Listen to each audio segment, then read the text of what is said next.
Ping, ito, nakipagsabayan ka ngayon sa mga bata. Anong pakiramdam na, ito, nakabalik ka sa PBA, pero in this way na nakasabay mo pa yung mga bata? Nakikita namin yung mga rookie kami dati, di ba? Sobrang blessed kami. Kaya sa lahat ng interview ko, gusto kong magpasalamat kay Billy Marshall sa ating commissioner na pinayagan kami maglaro dito.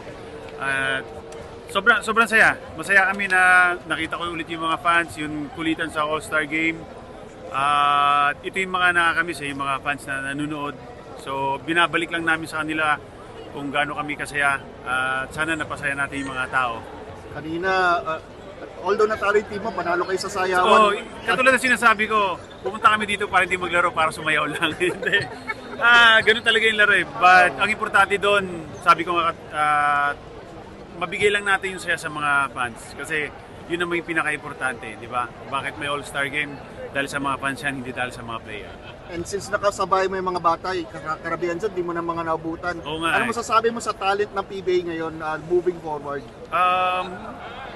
Magagaling sila and matatanggad yung mga mga player natin. Sana pagbutihan nila dahil may mga potential sila na pwede sila maglaro sa Gilas Sunday.